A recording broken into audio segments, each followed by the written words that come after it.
عزیز دوستوں، بزرگوں اور بھائیوں، ہماری زندگی کے اندر ایک اہم پہلو جس سے ہم بڑی تکلیف کا شکار ہو جاتے ہیں اور بعض اوقات اذیت ناک حد تک وہ بات چلی جاتی ہے، وہ ہوتا ہے لوگوں کا باتیں کرنا۔ لوگ ایک دوسرے کے بارے میں تبصرہ کرتے ہیں، گفتگو کرتے ہیں۔ اگرچہ اسلام نے اسے بڑا ناپسند کیا اور غیبت کو زنا سے زیادہ بدتر قرار دیا، لیکن معاذ اللہ ثم معاذ اللہ لوگ پھر بھی اس اخلاقی کمزوری کا شکار ہو جاتے ہیں اور لوگوں کے بارے میں گفتگو کرتے ہیں۔ پھر لوگوں کی وہ باتیں جب ہم تک پہنچتی ہیں، جس کے بارے میں بات کی جا رہی ہوتی ہے، جب اس تک پہنچتی ہے تو وہ شخص بڑی اذیت کا شکار ہو جاتا ہے۔ وہ ذہنی تکلیف میں بھی آتا ہے، کرب میں بھی مبتلا ہوتا ہے، اور بعض اوقات خدا معاف فرمائے تو بعض لوگوں میں مایوسی بھی پھیل جاتی ہے۔ آپ قرآن مجید فرقان حمید کو دیکھیں تو اللہ تعالیٰ نے قرآن مجید میں فرمایا کہ وَإِذَا قِيلَ لَهُمْ آمِنُوا كَمَا آمَنَ النَّاسُ، جب منافقین سے کہا جائے کہ اس طرح ایمان لاؤ جس طرح کے باقی لوگ ایمان لائے ہیں، یعنی صحابہ کرام، قالوا تو وہ کہتے ہیں آنؤمنوا كما آمن السفہاء، ہم اس طرح ایمان لے آئیں جس طرح معاذ اللہ یہ بیوقوف ایمان لائے، ان کی طرح ایمان لے آئیں۔ الا انہم هم السفہاء، اللہ فرماتے ہیں خبردار ہو جاؤ یہی بیوقوف ہیں، ولکن لا یعلمون، لیکن یہ جانتے نہیں، انہیں اس بات کی خبر ان لوگوں کو جو کائنات کے بہترین لوگ ہیں زمین پر، انبیاء کے بعد صحابہ، ان کو لوگوں نے بیوقوف کہہ دیا، باتیں کر دی۔ آپ قرآن مجید دیکھیے سورہ قلم کے اندر اللہ تبارک و تعالی نے اس بات کا بھی جواب ارشاد فرمایا ہے، جب لوگوں نے کہا تھا کہ معاذ اللہ حضور تو مجنون ہے، تو اللہ نے فرمایا محبوب آپ رب کے فضل سے مجنون نہیں ہیں، بلکہ اللہ نے آپ کو خلق عظیم کا مالک بنایا ہے۔ وَإِنَّكَ لَعَلَىٰ خُلُقٍ عَظِيمٍ، لوگ بات کرتے ہیں اور کر جاتے ہیں اور شوق رکھتے ہیں تبصرہ کرنے کا۔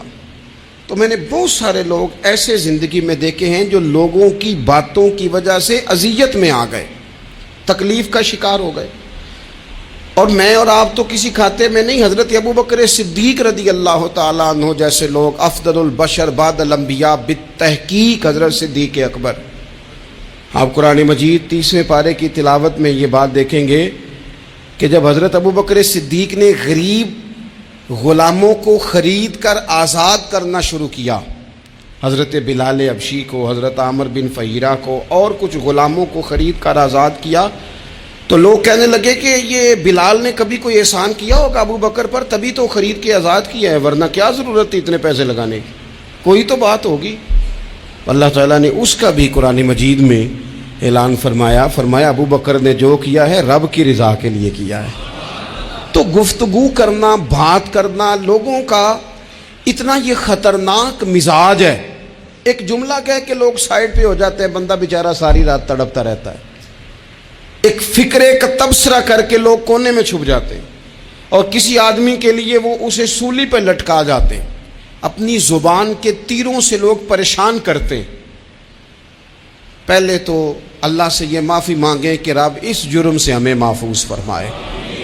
اور اب تو لوگوں کی زبانیں اتنی لمبی ہو گئیں کہ وہ صحابہ تک چلی گئی ہیں، اہل بیت نبوت تک چلی گئی ہیں۔ تبصروں کے شوق میں لوگوں نے یہ دیکھا ہی نہیں کہ میری حیثیت کیا ہے اور میں بات کس کی کر رہا ہوں، میری اوقات کیا ہے اور میں تبصرہ کس پہ کر رہا ہوں۔ بے باک ہونا اور بات ہے، اور بدتمیز ہونا، ان دونوں میں فرق ہوتا ہے۔ تو میرے عزیز، ایک تو اس سے پرہیز کریں، اور پھر دوسرا آپ سے، اپنے آپ سے، سب سے ایک گزارش کروں گا کہ ایک بات اپنی زندگی میں طے کر لیں کہ یہ ہو نہیں سکتا کہ لوگ آپ کو باتیں نہ کریں، یہ ممکن نہیں، اس لیے کہ مخلوق تو فنکار ہے اس درجہ کے پل بھر میں سنگے در کعبہ سے بھی اصنام تراشے، تم کون ہو کیا چیز ہے داغ کبابی، لوگوں نے تو مریم پہ بھی الزام تراشے۔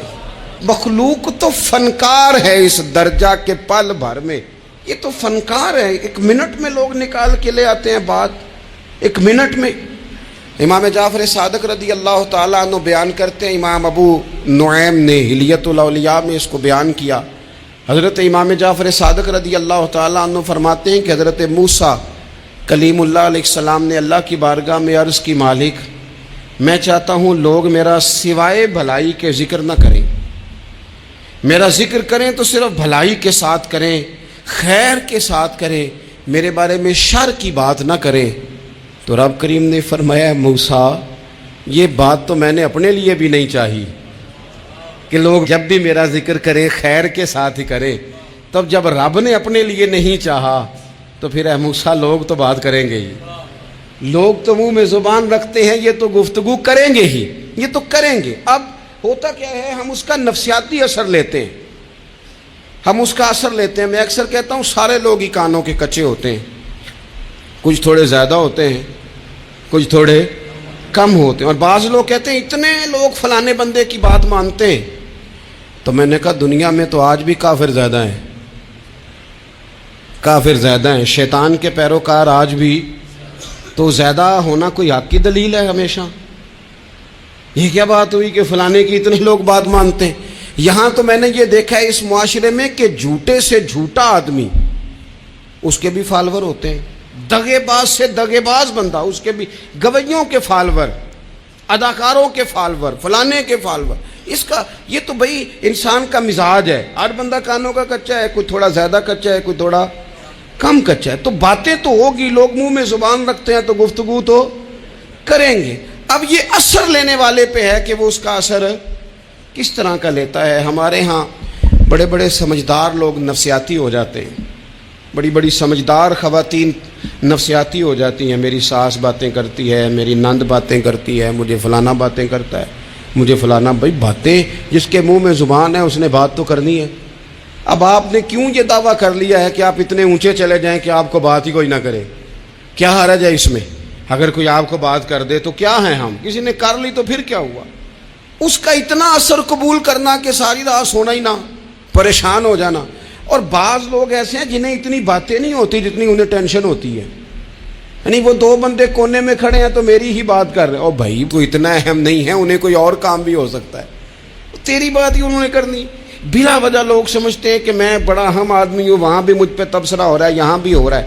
اس پہلو سے باہر آئیں، اس کمپلیکس سے نکل آئیں۔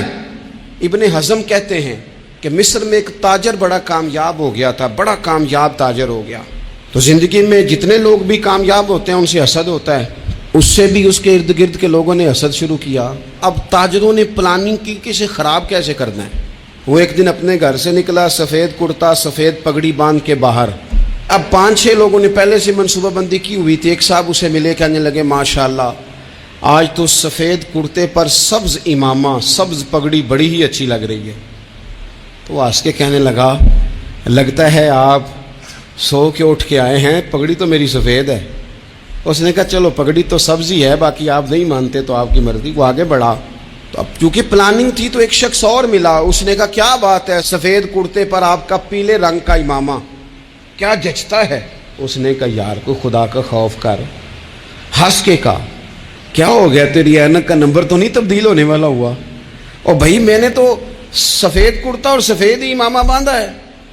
اب 2-3 لوگوں کی دفعہ تو وہ مسکرایا، لیکن وہ ڈھیر سارے لوگوں نے منصوبہ بندی کی تھی۔ وہ جب چوتھے کے پاس گیا تو اس نے بھی کہا کہ کیا بات ہے سفید کرتے پر پیلے رنگ کے امامے کی؟ اس نے کہا پیلا کہاں ہے؟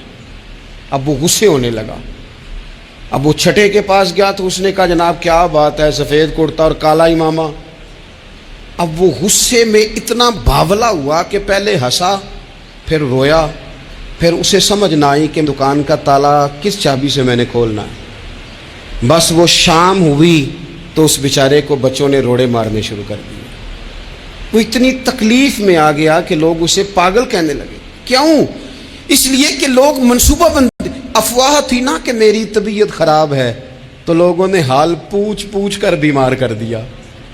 لوگوں کی باتیں، لوگوں کے تبصرے، لوگوں کے کومنٹس، بولے امام شافعی امام شافعی فرمانے لگے لوگوں کی باتیں پتھروں کی طرح ہوتی ہیں، یہ روڑوں کی طرح ہوتی ہیں، اگر انہیں کمر کے اوپر رکھ لو گے نا تو یہ تمہاری کمر توڑ دیں گی، اور اگر تم ان کو اپنے پیروں کے نیچے رکھ لو گے تو تمہارا قد اونچا ہو جائے گا۔ بس دنیا میں وہ لوگ پریشان ہوتے ہیں جو لوگوں کی باتوں کو کندھوں پر سوار کر لیتے، جو پیروں کے نیچے رکھے، جو پاؤں کے نیچے رکھے ان کا قد۔ وہ پرانے زمانے میں نا عارف رومی رحمۃ اللہ علیہ فرماتے ہیں کہ ایک بیل گائے گر گئی تھی کنویں کے اندر، تو اب وہ لوگ اس کو نکال تو نہیں سکتے تھے، تو انہوں نے اس طرح کیا کہ مٹی ڈالنی شروع کر دی کہ اب بدبو آئے گی، پریشانی ہوگی، تو اس کو بند کر دیتے ہیں، اندر ہی کنویں کو، کنواں نئی جگہ پہ کھود لیتے ہیں۔ انہوں نے جب اس کے اندر مٹی ڈالی نا تو وہ گائیں جو تھی وہ مٹی جھاڑ کے تو مٹی کے اوپر آ گئی، انہوں نے پھر مٹی ڈالی تو وہ تھوڑی اور اوپر آ گئی، اور مٹی ڈالی تو اور وہ مٹی ڈالتے گئے اور گائیں وہاں سے کنویں سے باہر آ گئی۔ لوگوں نے دفن کرنا چاہا، وہ باہر نکل آئی۔ اور میرے بھائی لوگ بھی اپنی باتوں میں دفن کرنا چاہتے ہیں، لیکن یاد رکھنا جو چمکنے والے تھے وہ چمکتے ہی رہے، جن کو اللہ نے عزت دی تھی ان کی گھٹائی کوئی نہیں سکا۔ اتنی اتنی لمبی زبانیں کھول کے لوگوں نے صحابہ کے بارے میں باتیں کی، باتیں ہو رہی ہیں، لوگ جن کو دبانا چاہتے تھے۔ آج نہیں صوفیاء کی مخالفت شروع ہوئی، ان کے زمانے میں بھی ہوئی، ان کے دور میں ان کے خلاف کتابیں لکھی گئیں، لکھنے والے خدا جانے کہاں ہیں، اور داتا صاحب ہو رہی ہے، خواجہ صاحب ہو رہی ہے۔ حضور غوث اعظم کے ان کے زمانے میں بھی ایسا نہیں ہوا کہ بڑی خوشی سے لوگوں نے آگے بڑھ کے پھول ڈالے ہوں، ان کے دور میں باقاعدہ جتھے تیار ہوئے، جتھے، اور پورا کام کیا گیا۔ اور ویسے بھی اگر کوئی شخص آپ کا مخالف ہی نہیں ہے تو پھر آپ کو چمکنے کا مزہ کیسے آئے گا؟ کوئی تو مخالف ہو نا، کوئی تو ہو نا جو کوئی بات کرے۔ دیکھیں نا، اگر اندھیرا نہ ہو، رات نہ ہو تو بلب کی کوئی اہمیت رہ جائے گی؟ یہ چمکتا ہی تب ہے جب اندھیرا زیادہ ہوتا ہے۔ ہم کہتے ہیں اندھیرا ہو گیا، اور بھائی تجھے چمکنے کا موقع دیا ہے اندھیرے نے، تجھے اس نے عروج دیا، تندی باد مخالف سے نہ گھبرا اے عقاب، یہ تو چلتی ہے تجھے اونچا اڑانے کے لیے۔ تو باتوں سے پریشان نہ ہو۔ میں نے کہا کہ اگر آپ باتوں کا پہاڑ بنا کے اوپر سوار ہو جائیں گے نا تو قد اونچا کریں گی باتیں۔ جو بندہ ڈسکس ہونے لگ جاتا ہے وہی تو مشہور ہوتا ہے، اسی کی تو بات ہوتی ہے۔ دیکھیں کیا ہوتا تھا بھلا مکے میں، کوئی بندہ باہر سے آتا تو ابو جال اسے کھڑا کر کے کہتا حضور کے پاس نہ جانا، تو کہتا پتہ تو کروں بھلا نبی پاک کے پاس کیا ہے، پتہ تو کروں بھلا حضور کے پاس کیا ہے۔ تو جن سے تعارف نہیں ہونا تھا وہ بھی تعارف کرا رہے تھے رسول پاک کا۔ تو اس لیے باتوں سے گھبرا جانا۔ ہاں ایک بات ہمیں کتاب و سنت میں ملتی ہے، اس پر ضرور غور کریں، تہمت والی جگہ سے بچیں، تہمت کا موقع نہ دیں۔ مطلب بلا وجہ ہی اپنے لیے بحث کا دروازہ کھولنا یہ درست نہیں ہے۔ اپنے لیے ہم نہ دروازے کھول لیتے ہیں بحث کے، مفت کی بحث ہو رہی ہے، فلانا بھی ڈسکس کر رہا ہے۔ کچھ چیزیں ایسی ہوتی ہیں جو سب کی سمجھ کی نہیں ہوتی، وہ سب کے سامنے ڈسکس کرنا ضروری نہیں ہوتا۔ حضرت سیدنا ابو ہریرہ رضی اللہ تعالیٰ عنہ فرمایا کرتے تھے مجھے نبی پاک علیہ السلام نے علم کی 2 تھیلیاں دی ہیں، میں نے ایک کھولی ہے تمہارے سامنے، ایک کھولی ہے، دوسری نہیں کھولوں گا، اس لیے کہ ہر بندے کو بات اس کے ظرف کے مطابق کرنی چاہیے۔ تو موقع نہ دیں۔ نبی پاک صلی اللہ علیہ وسلم نے فرمایا اس بندے نے اپنی، یہ بخاری میں موجود ہے، فرمایا اس نے اپنی عزت اور اپنی جان کو محفوظ کر لیا جو فتنے والی جگہ سے بچ گیا۔ جہاں تہمت لگ سکتی ہے اس جگہ سے بچیں، جان بوجھ کے لوگوں کو موقع نہ دیں باتیں کرنے کا، جان بوجھ کے موقع نہ دیں۔ جامع ترمذی کے اندر حدیث موجود ہے، حضرت سیدنا عمر فاروق رضی اللہ تعالیٰ عنہ نے ایک موقع پر اجازت مانگی تھی نبی پاک صلی اللہ علیہ وسلم سے۔ عرض کیا یا رسول اللہ صلی اللہ علیہ وسلم مجھے آپ اجازت دے دیں، میں عبداللہ بن ابی سلول کی گردن اڑا دوں، یہ منافق بار بار آڑے آتا ہے، بار بار تکلیف دیتا ہے، آپ مجھے اجازت دیں میں اسے قتل کر دوں۔ تو اب وہ چونکہ کلمہ پڑھتا تھا، ساتھ تو رہتا ہی تھا نا، بہت سارے لوگ اسے مسلمان جانتے تھے، تو حضرت سیدنا عمر فاروق رضی اللہ تعالیٰ عنہ نے اجازت چاہی، کہ یا رسول اللہ صلی اللہ علیہ وسلم اگر آپ مجھے اجازت دے دیں، یہ ترمذی میں موجود ہے، یعنی آپ اس جگہ سے بچیں جہاں تہمت لگ سکتی ہے، جہاں بلا وجہ کسی شخص کو شر پھیلانے کا موقع مل سکتا ہے۔ یا رسول اللہ مجھے اجازت دے میں عبداللہ بن ابی سلول کی گردن اڑا دوں۔ تو نبی پاک صلی اللہ علیہ وسلم نے فرمایا کہ عمر اگر میں تمہیں ایسا کرنے کی اجازت دوں گا تو لوگ کہیں گے کہ اب اپنے قریبیوں کو انہوں نے مروانا شروع کر دیا ہے، ساتھ والوں کو ہی مروانا شروع، لوگ تو اسے مسلمان سمجھتے ہیں نا، تہمت والی جگہ سے۔ بلکہ بخاری شریف میں اسی طرز کا ایک اور پیغام بھی ہمارے لیے موجود ہے۔ یہ جو حرم شریف آج ہمارے سامنے ہے نا، بیت اللہ شریف، اس میں ایک پیچھے مقام ہے جس کو حتیم کہا جاتا ہے، یہ خانہ کعبہ کا حصہ ہے۔ حضور صلی اللہ علیہ وسلم کے اعلان نبوت سے پہلے جب قریش مکہ نے اسے تعمیر کیا نا دوبارہ سے، تو انہوں نے چندے کا کوئی اس طرح کا مزاج بنایا تھا کہ اس بندے سے پیسے لینے ہیں جس کے بالکل ہی جائز ہو۔ اس ترتیب سے انہوں نے خانہ کعبہ کی تعمیر کی کہ پھر وہ ساری تعمیر نہ کر سکے، حتیم باہر رہ گیا۔ تو نبی پاک صلی اللہ علیہ وسلم نے ایک دن فرمایا، بخاری میں موجود ہے، حضور فرمانے لگے، عائشہ اگر تمہاری قوم جاہلیت کے قریب نہ ہوتی، کیونکہ ابھی قریب جاہلیت چھوٹی ہے نا، ابھی لوگوں نے کلمہ پڑھنا شروع کیا ہے، فرمایا اگر یہ جاہلیت کے قریب نہ ہوتے تو میں کعبے کو انہی بنیادوں پر دوبارہ بنا دیتا جن بنیادوں پر حضرت ابراہیم علیہ السلام نے بنایا تھا۔ لیکن چونکہ یہ جاہلیت کے قریب ہیں، ان کی سمجھ میں چیز نہیں آئے گی، یہ شک میں پڑ جائیں گے، پریشان ہو جائیں گے، لہذا میں یہ کام نہیں کرتا۔ بہت ساری چیزیں ایسی ہیں کہ جن کی وجہ سے بعض سادہ لوگ ابہام کا شکار ہوتے ہیں، ابہام کا۔ ہمارے علماء نے اس طرح کیا کہ بڑے طے کر کے عقائد کے عنوانات امت تک پہنچائے۔ ہر آدمی ہر شعبے کا اسپیشلسٹ نہیں ہوتا، بہت ساری لوگ باتیں مریض کے سامنے کرنے والی نہیں ہوتی، وہ صرف لواحقین کو بتانے والی ہوتی۔ پھر کچھ لوگ اور آئے جنہوں نے کہا کہ ہم تو ایفیشنسی دکھائیں گے، کچھ خاص ہر بات کھول کر لوگوں کے سامنے رکھیں گے۔ اس کا نقصان پھر یہ ہوتا ہے کہ سادہ لوگ مشکلات کا شکار ہوتے ہیں، وہ پھر جب کہتے ہیں ہر چیز ڈسکس کر لینی چاہیے تو پھر باتیں دور نکل جاتی ہیں۔ پھر لوگوں نے انبیاء کرام علیہم السلام کی اجتہادی خطاؤں کو ڈسکس کرنا شروع کیا۔ ربنا ظلمنا انفسنا، اگر حضرت آدم یہ لفظ کہیں تو ان کے لیے تو ٹھیک ہے، لیکن اگر کوئی غلام اور امتی اور بیٹا اٹھ کے یہ لفظ کہے تو اس کے لیے ٹھیک نہیں ہے۔ تو میرے عزیز ایسے کام نہ کریں جس کی وجہ سے بلا وجہ بحث کا۔ ہمارے یہاں کچھ لوگوں کو شوق ہے خبروں میں رہنے کا، وہ ایسی باتیں چھیڑتے ہیں جن سے نہ وہ خبروں میں رہ سکیں۔ میں نے دیکھا ہے وہ کہتے ہیں جی میں نے کوئی انوکھی بات کرنی ہے۔ بھئی انوکھی بات کرنے سے بندہ مشہور تو ہو جاتا ہے۔ ہمارے زمانے میں مشہور ہی وہ ہوتا ہے جو دوسروں سے ذرا ہٹ کے بات کرے، انوکھی کرے۔ وہ ہمارے لطیفہ لکھا ہے نا، ایک اہل عرب کا ایک ہجا نام کا عربی کا ایک لطائف سنانے والا شاعر ہے، تو وہ کہتا ہے کہ ایک شخص نے ایک دفعہ کہہ دیا تھا گدھا کھانا جائز ہے۔ بڑے بڑے علماء اس کے گھر چلے گئے کہ بھئی کوئی دلیل، کوئی جزیہ، کوئی کہاں سے، کوئی کتاب، کوئی حوالہ، کوئی شے۔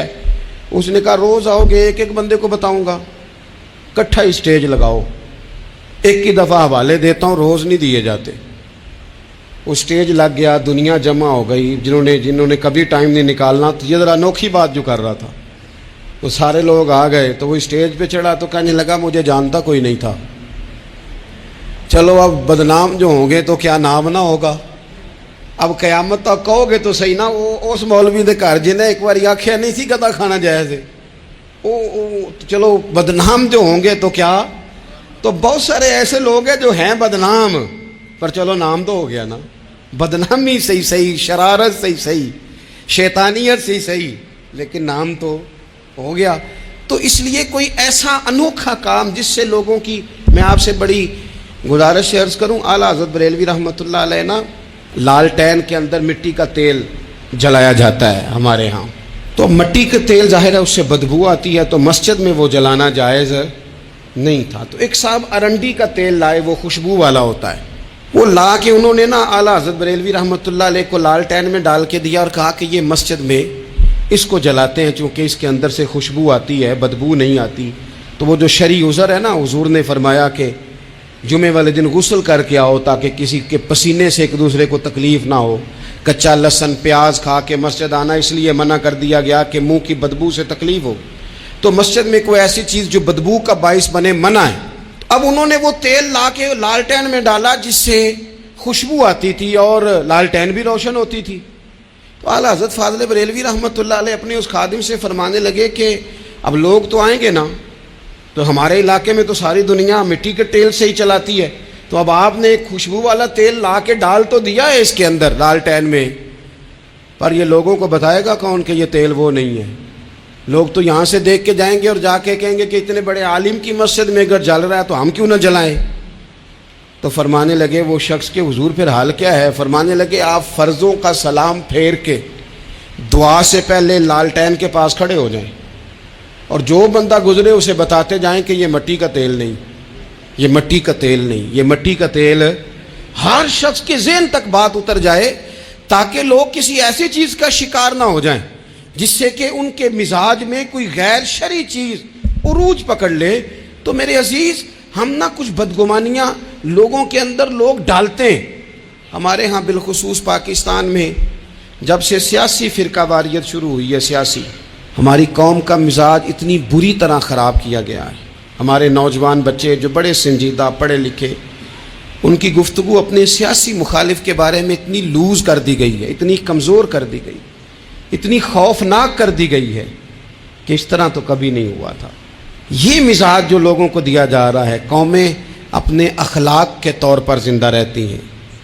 بد اخلاقیاں کبھی بھی انسانوں کو اونچا کر سکتی، پیچھے رہ جاتے ہیں لوگ۔ تہذیب کسی سوسائٹی کا حسن ہوتا ہے، اور اگر ایک سیاسی مخالف کے لیے آپ کا یہ والا مزاج بن جائے، اپنے سیاسی قد کو اونچا کرنے کے لیے آپ ان چیزوں کا سہارا لیں، یہ درست نہیں ہے۔ اخلاقی رویے میں کہوں گا کسی بھی سیاسی جماعت سے وابستگی ہے وہ 100% رکھے جو اس کی سمجھ میں آتی ہے، لیکن اپنے اخلاقی مزاج کو کبھی کمزور نہ ہونے دے، اخلاقی رویہ کبھی کمزور نہ ہونے دے۔ یہ کیسے ہو سکتا ہے؟ دیکھیں، ابو جہل، ابو لہب، عتبہ، عتیبہ، شیبہ، وہ وہی باتیں کر سکتے تھے جو ان کے مزاج کی تھیں، جو آج تک لوگ کسی بھی دیندار کے بارے میں کرتے ہیں۔ تو انہوں نے وہی باتیں آ کے کی تھی جناب ابو طالب کے ساتھ۔ انہوں نے کہا تھا کہ اگر معاذ اللہ ان کو دولت چاہیے تو ہم دیتے ہیں۔ بڑے سے بڑے مخلص آدمی پر آج لوگ دعویٰ نہیں کرتے کہ دولت کے لیے لگا ہوا ہے، انہوں نے کہا دولت چاہیے تو دیتے ہیں، اگر کسی خاتون سے نکاح کرنا چاہتے ہیں تو کرا دیتے ہیں، سرداری چاہیے تو دے دیتے ہیں۔ اب یہ سوچ ہی اتنی ہے، اس سے آگے جاتی نہیں۔ وہ معاذ اللہ حضور کے بارے میں اور بھی باتیں کرتے، یہ شاعر ہیں، یہ جادوگر ہیں، یہ فلاں ہیں، لیکن میرے نبی پاک علیہ الصلوۃ والسلام نے کبھی بھی ان کی ذاتی زندگی کو ڈسکس نہیں کیا، کبھی نہیں کیا۔ ابو جہل شراب پیتا تھا، لیکن حضور نے کبھی سوسائٹی میں یہ بات لوگوں کے سامنے بیان نہیں کی۔ وہ لوگوں کے پیسے دبا لیتا تھا، کئی جگہوں پہ حضور نے پیسے نکلوا کے دیے، لیکن جگہ جگہ گلی گلی کھڑے ہو کے حضور نے یہ نہیں فرمایا کہ یہ اس طرح کا ہے۔ آپ اپنے مخالفین کے بارے میں ضرور کلیم کریں، ثبوت کے ساتھ ضرور بات کریں، یہ ضروری ہے، لیکن آپ کا رویہ اتنا گھرا ہوا نہیں ہونا چاہیے کہ لوگ سمجھیں کہ یہ قوم تو اخلاق سے ہٹ گئی ہے۔ آپ اختلاف کریں، لیکن اختلاف کے بھی آداب ہوتے ہیں، اس ادب کے دائرے کے اندر رہ کے۔ صحابہ کے بیچ بھی رائے کا اختلاف ہو جاتا تھا، ہو جاتا ہے، ہو جایا کرتا ہے، حضور اس اختلاف کو قبول کرتے، بھئی ہو جاتا ہے رائے کا اختلاف اپنوں میں، لیکن اس کے اندر انسان توہین پہ اتر آئے، اس کا لہجہ اس طرح کا ہو جائے جس طرح کی بازاری گفتگو کی جاتی ہے، تو محسوس ہوتا ہے کہ یہ تربیت کا فقدان ہے۔ یہ لہجے باوقار لوگوں کے نہیں ہوا کرتے۔ لہجے کو کبھی برا نہ ہونے دیں، انداز کو۔ لوگ آپ کو چھیڑیں گے، اپنی جگہ پہ کھینچ کے لانے کی کوشش کریں گے، بڑا کچھ لوگ کریں گے، لیکن آپ اپنی جگہ سے آپ تبدیل نہیں ہوں گے۔ آپ کہیں گے یار میرا ایک معیار ہے، میری ایک حیثیت ہے، میں اپنی حیثیت چھوڑ سکتا؟ میں اپنی حیثیت نہیں چھوڑ سکتا۔ ہر بندے کو آپ ڈسکس کریں گے تو تہمت والی جگہ سے ضرور بچیں، بدگمانی سے ضرور بچیں، لیکن ہر شخص کو اس کے معیار کے مطابق اتر کا جواب دینا یہ باوقار لوگوں کا سٹیٹس نہیں ہوتا۔ وہ کہتے ہیں جا بات کر، جا کے تو کون ہوتا ہے تیری بات کرے، اب ہم ہر شخص کے منہ لگیں، یہ کیسے ہو سکتا ہے؟ نبی پاک صلی اللہ علیہ وسلم گزر رہے تھے، صحیح بخاری میں موجود ہے، آپ کی اہلیہ حضرت صفیہ رضی اللہ تعالیٰ عنہ آپ کے ساتھ تھیں۔ رات کا وقت تھا، حضور گزر رہے تھے، تو صحابہ کچھ کھڑے تھے، تو حضور نے ایک کو بلا کے کہا کہ یہ میری بیوی ہیں، صفیہ ہیں۔ عرض کرنے لگے حضور مجھے میری ماں روئے، میں کوئی آپ کے بارے میں بدگمانی کرتا؟ تو حضور نے جواب میں کیا کہا؟ محبوب فرمانے لگے جس طرح رگوں میں خون گردش کرتا ہے نا، شیطان بھی اسی طرح ہی گردش کرتا ہے۔ گویا حضور بتا رہے ہیں کسی وقت بھی بدگمانی پیدا کر دیتا ہے۔ میں تمہیں بتا رہا ہوں کہ اپنی اہلیہ کے ساتھ جا رہا ہوں، میری بیوی ہے، کوشش کریں کہ آپ اس جگہ سے بچیں جہاں باتیں ہو رہی ہوں۔ اور اس پہلو پہ تیسری گزارش اس عنوان پر یہ ہے کہ اگر کسی کے بارے میں باتیں ہو رہی ہوں تو فٹافٹ اس کا حصہ بننے کی کوشش نہ کریں، بلکہ آپ کے پاس جب تک کوئی شرعی ثبوت نہیں ہے تب تک آپ اس بات کا حصہ نہ بنیں۔ ہمارے ہاں بات ہو رہی ہوتی ہے تو دو چار بندے دوڑ کے نا اپنا بھی حصہ ڈالتے ہیں، بلکہ میں بڑی ذمہ داری سے یہ بات عرض کروں گا، بات لمبی ہوتی تب ہے جب کوئی بندہ درمیان میں کہہ دیتا ہے نا نہیں تجھے تو تھوڑا پتہ ہے، تھوڑا میں بھی کرتا ہوں۔ وہ کئی دفعہ وعدہ معاف گواہ بن جاتا ہے، جا کے دوسروں کو خبر کرتا ہے اس نے یہ کہا ہے، حالانکہ بندہ اس سے پوچھے کہ اگر انہوں نے کہا تھا تو اتنا سجن تھا تو وہاں جواب دے کے کیوں نہیں آیا؟ تجھے چاہیے تھا وہیں جواب دیتا، وہیں جا کے جواب دے دیتا۔ ایک بزرگ کی خدمت میں ایک دفعہ حاضر تھا، ایک بڑے عالم تھے، تو ان کے پاس آ کے ایک شخص نے کہا کہ فلاں آدمی آپ کے بارے میں یہ بات کر رہا تھا، تو وہ ہنس پڑے، فرمانے لگے پھر آپ کہاں تھے؟ کہنے لگے میں وہیں تھا۔ فرمانے لگے میرا اور آپ کا رشتہ کس طرح کا ہے؟ کہنے لگا جی میں تو شاگرد ہوں، ارادت مند ہوں۔ تو فرمانے لگے پھر آپ میرے پاس سوال لے کے آ گئے ہیں، آپ نے وہاں جواب کوئی نہیں دیا۔ فرمانے لگے اب تو میرے سامنے بیٹھ، پہلے اس سوال کا جواب میں تجھے دوں، پہلے تجھے قائل کروں۔ اگر تو قائل ہوتا نا تو پھر تو یہ بات لے کے میرے پاس نہ آتا، پھر تو وہاں تو کلیئر کر آتا، تیرے اندر کجی ہے، تو بات کا حصہ بنا ہے، اور میرے نزدیک اس سے بڑا تو مجرم ہے کہ تو نے بات کو سنا ہے، وہ تو کوئی ہے، اور تو اپنا تھا، تو نے اپنا ہو کے یہ باتیں سنی، تو نے ہاں کی، تو وہاں بیٹھا رہا، تو اپنا تھا۔ اور حضور نے فرمایا محبت تو بندے کو اندھا بہرا اور گونگا کر دیتی ہے، جو کسے دا عاشق ہوئے ہوتے گل اسے دی کردا ہے، 100 مکر بہانے کر کے او دے ہی مرنے مرد ہے۔ تو نے سن کیسے لی؟ تیرے کانوں نے گوارا کیا؟ پہلے تو مطمئن ہو نا، تو اگر مطمئن ہوتا تو بات آگے وہیں جواب دے کے آتا، جب تو ہی غیر مطمئن ہے تو میں کسی اور کو کیا جواب دوں؟ تو مدد کریں اپنے بھائی کی اس معاملے میں کہ اگر آپ کلیئر ہیں تو پھر آپ اسے وہیں کلیئر کریں، کہیں یار میری بات سن، یہاں تک تو بات ٹھیک ہے، اس بات کا میں گواہ ہوں، یہ ہو سکتی نہیں۔ اور نبی پاک کا یہ طریقہ ہے، مسند امام احمد بن حنبل میں حدیث موجود ہے، حضرت عبداللہ ابن مسعود رضی اللہ تعالیٰ عنہ، کمال آدمی حضرت عبداللہ ابن مسعود، حضور نے فرمایا عبداللہ ابن مسعود سے قرآن سیکھا کرو، یہ اسی طرح پڑھتے ہیں جس طرح میرے اوپر نازل ہوا تھا۔ حضرت عبداللہ ابن مسعود کو نبی پاک علیہ السلام نے فرمایا درخت پہ چڑھ کے ذرا میرے لیے مسواک تو اتار دو۔ حضرت عبداللہ ابن مسعود کی پنڈلیاں پتلی پتلی تھی، ٹانگیں پتلی تھی، وہ درخت پہ چڑھے، ہوا چلی تو کپڑا تھوڑا ہٹ گیا تو بعض لوگ ان کی پتلی پنڈلیوں کا مذاق اڑانے لگے، معاذ اللہ، دیکھو کیسی باریک باریک پنڈلیاں ہیں، کیا انداز ہے۔ اب حضور بیٹھے ہیں نا، تو انہوں نے جو بات کی تھی وہ بات بھی درست تھی، پنڈلیاں واقعی پتلی تھی، اور کوئی بھی اس انداز میں دیکھتا تو شاید مسکراتا۔ جب انہوں نے کہا نا دیکھو پتلی پنڈلیاں، تو حضور نے ہمارے لیے طریقہ کیا چھوڑا، ہمارے لیے سیرت کیا چھوڑی۔ حضور سید عالم فوراً ارشاد فرمانے لگے، نبی پاک فرمانے لگے چپ کرو، تم میرے عبداللہ کی پنڈلیوں کو پتلا پتلا کہہ رہے ہو نا، قیامت کے دن جب میزان لگے گا اور ان پنڈلیوں کا تمہیں وزن پتہ چلے گا، پھر پتہ چلے گا میرے عبداللہ کی شان کیا ہے۔ یہ بڑی وزنی پنڈلیاں ہوں گی، جب ان کا میزان پر وزن تلے تو آپ دفاع کریں۔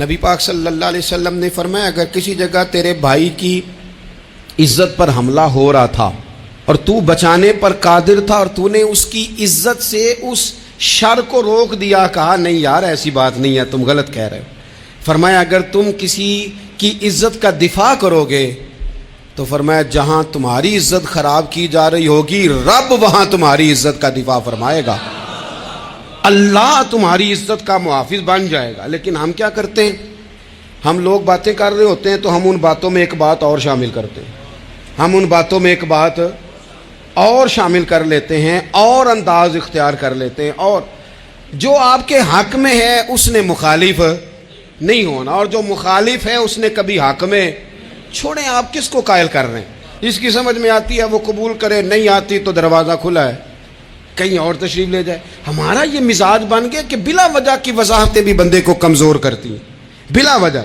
ہم کمزور پڑ جاتے ہیں، تھوڑے بے نیاز ہو جائیں، چھوڑیں کچھ بے نیاز بنے، طبیعت کوئی بے نیاز، ہم نہ بے نیاز نہیں ہوتے، ہر بات کو سوچتے ہیں، ہر بات کی وہ جی وہ فلانے نے پتہ کیا کہا ہے، تو بڑی معذرت سے بالخصوص خواتین کا مسئلہ ہوتا ہے، وہ کہتے ہیں پوری دسو، نہیں دسو نے آخیا کی بھئی آپ نے کیا کرنا ہے، اس کے لیے پھانسی کا حکم لگانا ہے آپ نے، چھوڑ دیں، بات ہو گئی، ختم ہو گئی۔ اپنی زندگی میں تھوڑی سی بے نیازی بھی پیدا کریں، تھوڑی سی بے نیازی، ہر ایک کی بات سننا، ہر ایک کی بات پر غور کرنا، ہر بندے پر تبصرہ شروع کر دینا، وہ تو تکلیف آ جائے گی۔ وہیں سے جہاں سے بات شروع کی تھی پھر وہیں لاتا ہوں کہ باتوں کا اثر لیں لیکن صرف خیر کی باتوں کا اثر لیں، لیکن صرف اچھے لوگوں کی باتوں کا۔ ہر ایک کی بات کا اثر لوگے، لوگ دو قدم نہیں چلنے دیں گے۔ اور دوسرا، میں آپ کو بڑی ذمہ داری سے عرض کرتا ہوں، ہم ویژن والے لوگ ہیں، ہماری 1400 سال کی تاریخ ہے، ہم ویژن والے لوگ ہیں۔ یہ نہیں ہے کہ ادھر ایک بندہ آیا تو تھوڑی سی ہم اس کے پیچھے چلے جائیں گے، پھر کل ایک اور آئے گا تو تھوڑا سا اس کے پیچھے چلے جائیں گے۔ یہ تو وہ لوگ ہوتے ہیں جن کے پیچھے بنیاد نہیں ہوتی، اور جن کی پوری بنیادیں ہونا۔ وقت زیادہ ہو گیا، ورنہ میں آپ کو اپنی سند پڑھ کے بتاتا کہ ہماری سند امام بخاری تک کیسے جاتی ہے اور امام بخاری کی رسول پاک تک کیسے جاتی ہے۔ یہ تو ایک تسلسل ہے۔ تو اس لیے بڑی جلدی آزمائش کا شکار نہ ہوا کریں۔ باتیں کس لیے ہیں؟ جو بندہ ویلا ہے اس نے بھی 4 باتیں تو ہر بات کا اثر نہ لیں۔ بالخصوص جوانوں سے کہتا ہوں، ٹارگٹ اچیو کرنے کے لیے سب سے پہلے تو مقاصد کا تعین کرے، جانا کے دور، پھر اس پہ لگ پڑے۔ باتیں ہوتی رہیں گی لیکن باتوں کو پشت پہ سوار نہیں کرنا، باتوں کو پاؤں کے نیچے رکھنا ہے، قد اونچا ہو جائے گا، قد اونچا ہو جائے گا۔ پشت پہ سوار کرو گے تو گردن ٹیڑھی کر دیں گے۔ آپ بس بڑھتے جائیں۔ گھوڑا جب دوڑتا ہے نا، دوڑتا ہے تو اس کے پیروں کو جھاڑیاں لگتی ہیں، لیکن اگر دوڑتا رہے تو کوئی جھاڑی کہیں رہ جاتی ہے، کوئی کہیں رہ جاتی ہے۔